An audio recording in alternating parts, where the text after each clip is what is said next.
बिस्मिल्लाहिर्रहमानिर्रहीम। अस्सलाम वालेकुम मेरी यूट्यूब फैमिली। तो कैसे हैं आप सब? उम्मीद करती हूँ सब लोग ठीक ठाक होंगे, अपने घरों में खुश और आबाद होंगे। आज मैंने नाश्ते से स्टार्ट किया। आज मैं नाश्ता बना रही हूँ और तबीयत इतनी ज़्यादा यहाँ पे डाउन है ना, कुछ बता नहीं सकती। इतनी तबीयत ख़राब होने के बावजूद आज माशाल्लाह से इतने काम थे ना कि मुझे लग रहा है अब 3-4 ड्रिप मुझे लगेंगी। 2-3 हफ्ते मैं आराम करूँगी तो फिर जाके ठीक होंगी।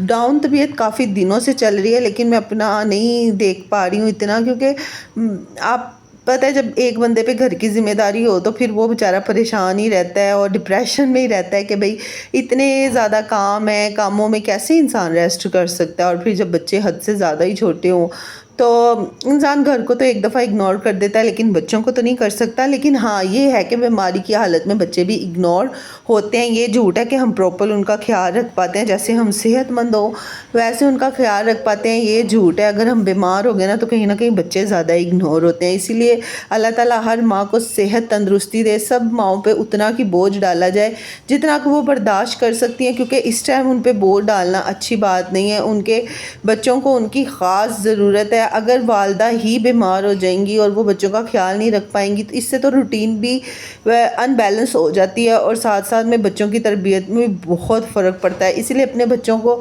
खुद संभालें, खुद से उन्हें मैनेज सिखाएं। अगर आपको लगता है कि ये चीज़ आपके बच्चों के लिए सही नहीं है तो वो चीज़ आप खुद गाइड करें उनको। ये नहीं कि आप 4 लोगों में बैठ के उनकी इंसल्ट करो। ऐसे बच्चे बिगड़ते हैं और माँ बाप से भी थोड़े बदजन हो जाते हैं। यहाँ पे नाश्ता वगैरह करने के बाद घर के काम वगैरह थोड़े बहुत समेटने के बाद मेरी बच्ची ने दिखाए मुझे इतने ज़्यादा उसके लिए प्रेजेंट आए हैं। ये प्रेजेंट उसको, ये गिफ्ट उसको किसने भेजे हैं मैं ये भी आपको बताऊँगी। ये है नेकलेस मोतियों वाला, बहुत ही प्यारा, और साथ में ब्रेसलेट है, एक टीथ ब्रश है और ये छोटे छोटे कैचर्स और साथ में पिंस का है पेयर। पूरा ही बड़ा ही खूबसूरत लग रहा था ये भी। खैर मेरी बच्ची के बाल माशाल्लाह हेल्दी भी हैं और बड़े भी हैं, ये तो उसको आएगा भी नहीं, लेकिन ये प्यारा लग रहा था देखने में। अच्छा, ये एक कैचर है। अब ये कैचर कौन लगाएगा मुझे समझ नहीं आ रहा, क्योंकि मेरे तो बाल इस तक कदर झड़ चुके हैं कि मैं गंजी होने वाली हूँ, लेकिन मुझे समझ नहीं आया ये कैचर इतना बड़ा किसके लिए आया है। अच्छा, ये हेयर कैच था मल्टी कलर का और ये पोनिया थी, ये भी बहुत प्यारी थी। ये भी मल्टी पोनिया, किसी भी सूट के साथ आप इसको कैरी कर सकते हैं। यहाँ पे छोटे छोटे से कैचर थे, ये मुझे बहुत प्यारे लगे।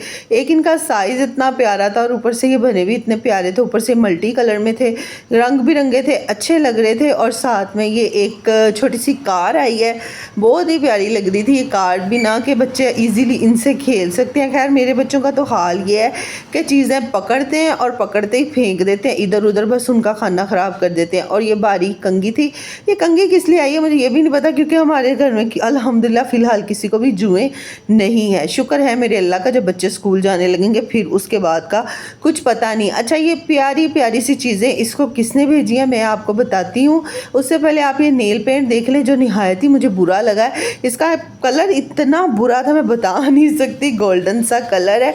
अच्छा, ये सारी चीज़ें वो खुद लेके आई है अपने बाबा के साथ बाजार जाके, ठीक है। उसको किसी ने गिफ्ट नहीं किया, उसको उसके पापा ने ही गिफ्ट ही किया है। अच्छा, यहाँ पे ना मैं ना ऊपर आई ना तो देखा कि दरवाज़ा बज रहा है और नीचे ना एक आदमी खड़ा हुआ था। ये ना 3-4 दिन के बाद आ जाता है और कहता है हम कुरान ट्रस्ट की तरफ से आए हैं, हमारी जो इमदाद हो सकती है आप कर लें। हमें इतने की इमदाद इस मोहल्ले से हुई थी, इतने की इमदाद हुई थी इस मोहल्ले से। तो मैं ना इसकी शायरी थोड़ी सी समझ गई हूँ। इसको पता चल गया कि इस घर से पैसे मिल जाते हैं, तो वो आते ही ना मेरे घर का ही दरवाज़ा बजाता है। तो इस दफ़ा मैंने उसको कहा वीरे तू जा, कार दे मालक ही कार नहीं है। बस वो फिर थोड़ी सी बहस करता रहा, खड़ा रहा। मैंने कहा खड़ा रहा, फिर खुद ही वो चला गया। खैर यहाँ पे हम बनाएंगे आज गोश्त पाक की 11वीं की नियाज़।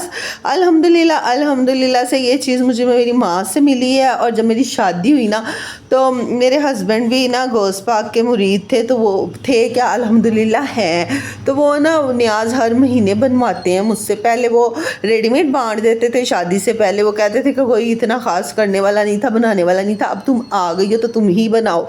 क्योंकि मेरी अम्मी ने बताया था उन्हें कि ये नियाज़ शियाज़ हमारे घर की ये ही बनाती है, तो उन्होंने कहा कि अब तुम ही बनाया करोगी। तो हर महीने में बनाती थी, लेकिन अल्लाह ताला मुझे माफ़ करें, गोश्त पाक भी मुझे माफ़ करें। दरअसल ना ज़िम्मेदारियों में ना इंसान तो जब घिर जाता है ना तब पता चलता है कि जिम्मेदारियाँ होती क्या है। जब इंसान अकेला हो माशाल्लाह से पूरे घर को लेके चलना, फिर बच्चों को भी संभालना, तो फिर इंसान कहीं ना कहीं बैलेंस कम बना पाता है। बच्चे जब ज़्यादा ही छोटे हो ना तो फिर परेशानी ज़्यादा होती है इंसान को। लेकिन खैर आज यहाँ पे मैं न्याज़ बना रही थी।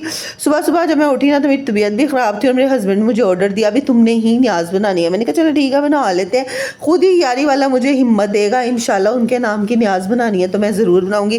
गोश्त पाक की न्याज़ देते वक्त आपने ये नहीं कहना कि भाई पतीले के पतीले ही हमारे पास बने या फिर देग की देग हो, नहीं। जितनी आप इजीली न्याज़ दे सकते हैं प्लीज़ उतनी किया करें। हर महीने अपनी हलाल की कमाई में से अल्हम्दुलिल्लाह हलाल की कमाई में से जितना भी आप निकाल सकते हैं 100 200 300 400 निकाला करें। तो मीठी चीज़ बना के ग्यारह के नाम की आप खुद भी खा सकते हैं, नहीं तो फिर आप ओस पड़ोस में न्याज़ भेज सकते हैं। इससे ज़्यादा स्वाब है, खुद भी खाएं दूसरों को भी खिलाएं।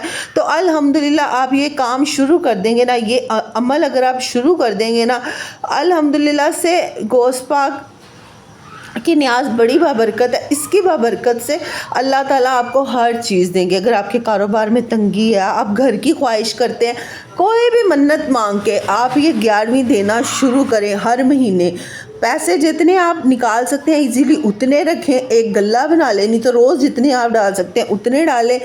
तो देखिएगा आप पीर यारी वाले के नाम पे आप न्याज़ देंगी ना तो अल्लाह ताला आप पे कितना करम करेंगे, आपको हर चीज़ मिलेगी। ये आजमाई हुई बात है।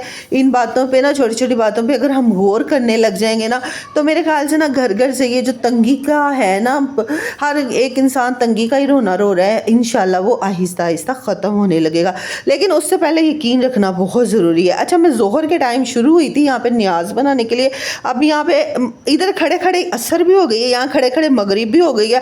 अब मगरिब के बाद मुझे बड़ी टेंशन हुई क्योंकि यहाँ पे ना बच्चे जल्दी सो जाते हैं। हमारे साथ एक इंसिडेंस इसी घर में हुआ है ना, जब ईद मिलादुन नबी था तो हम लोग न्याज़ देने वाले थे तो वो न्याज़ ना दी गई क्योंकि बच्चे सो चुके थे। हम जिस एरिया में पहले रहते थे ना वहाँ तो सारी रात चहल पहल रहती थी, बच्चे किसी भी टाइम आवाज़ लगाओ बच्चे आ जाते हैं। लेकिन यहाँ पे ना बच्चे 10 बजे के बाद बच्चा ही नज़र नहीं आता। अब मेरी स्पीड इतनी कोई तेज़ हुई थी, मैंने फुल आंच कर दी और लकड़ियाँ शकड़ियाँ आइट साइड पे रखी कि ये जल्दी जल्दी से खीर हमारी रेडी हो जाए। कप शप मेरी बेटी ने निकाल के सारे जमा कर दिए थे जिसमें डाल के मैंने खीर को बच्चों में तकसीम करना था। अच्छा, एक मसला है, जब भी मैं न्याज़ वगैरह तकसीम करती हूँ तो मैं अपना मोबाइल नहीं पकड़ती। बच्चे बहुत तंग करते हैं यहाँ के ना, वो न्याज़ हाथों से छीनते हैं, धक्के मारते हैं। तो मुझे ये टेंशन लगी होती है कि मेरा मोबाइल गिर ना जाए या बच्चे मेरे हाथों से छीन ना ले। खैर मैं यहाँ पे न्याज़ तकसीम कर चुकी थी और ये जो कुछ रह गई थी ना, फिर मुझे याद आया कि मुझे तो क्लिप भी बनाना था। तो फिर मैंने यहाँ पे छोटा सा क्लिप बनाया और क्लिप बना के मैं इसको नीचे ले गई। अब नीचे के मेरे 5 6 7 8 चक्कर लगे थे। कप मैंने ऊपर ही भरे थे, पतीला उठा के मैं नीचे नहीं ले जा सकी। थोड़ा मुझे डर लग रहा था कि ये ना हो के पतीला मेरे हाथ से गिरे और खीर ही सारी गिर जाए। माशाल्लाह पतीला वज़नी था इसलिए मैंने नहीं उठाया डरते मारे। खैर बच्चे तो यहाँ पे बहुत आ गए थे अल्हम्दुलिल्लाह। मैं कहती हूँ मैं अल्लाह का जितना शुक्र अदा करूँ उतना ही कम है। जितना मैं डर रही थी ना कि बच्चे नहीं आएंगे, लेकिन खैर बच्चे उतने ही आ गए। अच्छा, यहाँ पे काम काफ़ी ज़्यादा घर के पड़े हुए थे। मतलब सुबह से तो मैं खीर बनाने में लगी हुई थी। मैं खीर पकाऊँ तो फिर मैं दिल से पकाती हूँ, मैं काफ़ी टाइम खीर पर लगा देती हूँ। यहाँ पर मुझे अब ये था कि मैं क्या बनाऊँ, तो मैंने यहाँ पर सिंपली मैंने यहाँ पर पुलाव बनाया है चिकन डाल के। इसके अलावा मैंने और घर के दूसरे वगैरह काम करने थे इसलिए मैं सालन रोटी के चक्कर में नहीं पड़ी। मैंने सिर्फ राइस बनाया और राइस बना के मैंने यही खाए और घर में सबको खिलाए हैं। वैसे मेरे हस्बैंड ने खाना नहीं खाया था क्योंकि वो कहीं इनवाइटेड थे, उनको भी कहीं से दावत आई हुई थी। खैर वो जा नहीं रहे थे लेकिन मैंने ज़बरदस्ती भेजा। मैंने कहा जाएँ, कभी तो निकला करें आप भी घर से बाहर। काम और काम से घर, घर फिर काम, फिर घर फिर काम, यही उनकी रूटीन है। थोड़ा बहुत हल्ला गुल्ला मैंने कहा आप भी कर लिया करें, आपको अल्हम्दुलिल्लाह से दावत आई है तो आप जाएं। वो अपनी दावत पे गए हुए थे। यहाँ पे राइस मैंने बनाने नहीं थे क्योंकि गले बहुत ज़्यादा ख़राब थे, ज़ुकाम बहुत लगा हुआ था। लेकिन अब सालन और रोटी से बचने के लिए मुझे जो इजी लगा मैंने वही किया। यहाँ ये ऊपर वाले पोर्शन के फ़िलहाल ये मैं काम दिखा रही हूँ आपको। इतना ऊपर वाले पोर्शन में काम बिखरा हुआ था ना, एक इंसान अकेला नहीं होना चाहिए, कोई ना कोई साथ होना चाहिए। खैर अल्लाह ताला मेरी औलाद को इंशाल्लाह एक ना एक दिन रही ज़िंदगी तो मेरा साथी ज़रूर बना देंगे। मैं भी फिर थोड़े बहुत कामों से बच जाया करूँगी या फिर थोड़ी बहुत टेंशनों से फ्री हो जाऊँगी, लेकिन अल्लाह ताला इनको ज़िंदगी, मेरे बच्चों को सेहत तंदरुस्ती वाली ज़िंदगी दे, लंबी लंबी। इंशाल्लाह एक ना एक दिन ये भी मेरे बाँ बाजू लाजमी बन जाएंगे। यहाँ पे पुलाव बन के रेडी हो चुका है। यार ये पुलाव बहुत अच्छा बना था, सिंपली घर के मसालों से बना था। इसके अंदर मैंने लाल मिर्चें नहीं डाली, इसके अंदर मैंने दरदरा मिर्च डाली है, ब्लैक पेपर डाला है यानी काली मिर्च डाली है, और इसके अलावा मैंने हल्दी भी नहीं डाली और इसमें मैंने पिसा धनिया भी नहीं डाला। सिर्फ मैंने इसके अंदर 3 चीज़ें डाली हैं। एक मैंने डाला है नमक, एक मैंने डाला है दरदरा मिर्च और एक काली मिर्च, और हरी मिर्चें थोड़ी ज़्यादा रख के इसके अंदर मैंने स्पाइसी हो गए थे ये हरी मिर्चों की वजह से और कुछ काली मिर्चों की वजह से। अब यहाँ पे ना मैं खाने लगी हूँ और आपको खा के बताती हूँ इसका टेस्ट यार लाजवाब था। एक तो पुलाव बनाना तो खुशबुएं इतनी ज़्यादा आ रही थी ना कि मेरी साथ वाली आंटी अक्सर ही कहती कि तेरे घर में जब भी राइस बनते हैं ना खुशबू हमारे घर तक आती, तुम करती क्या?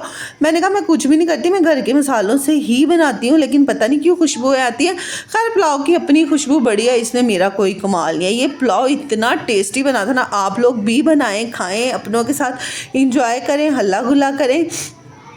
वफ़ा किसी रिश्ते में नहीं मिलेगी आपको, लेकिन उसका मतलब ये नहीं है कि आप रिश्तों से दूर हो जाए। रखें सबके साथ, लेकिन मुनासिब, जितना अगला बंदा आपको बर्दाश्त कर सकता है सिर्फ उतनी के रखें, या जितने को आप उसको बर्दाश्त कर सकते हैं आप उतना के रखें। क्योंकि जब मेरे नबी की अदालत लगेगी तो उसमें हमें क्लियर होना चाहिए कोई जो भी कर रहा है। इसीलिए मैं अपने आप को किसी से भी दूर नहीं करती हूँ, मैं खामोश हो जाती हूँ और किसी से कुछ भी नहीं कहती हूँ। उसका मतलब ये नहीं कि मतलब मेरा दिल बहुत ही साफ़ हो गया, इतनी भी मैं कोई अच्छी नहीं हूँ, लेकिन ये है कि मैं नबी की सुन्नत पे चलना पसंद करती हूँ। इसीलिए मैं रिश्ते नहीं तोड़ती रखती हूँ सबके साथ, लेकिन मुनासिब, जितना अगला बंदा मेरे साथ रखता है मैं भी उतनी रखती हूँ। ठीक है, इसके साथ चलती हूँ। अपनी बहन को लाजमी दुआओं में याद रखिएगा। अल्लाह हाफ़िज़, बाय बाय।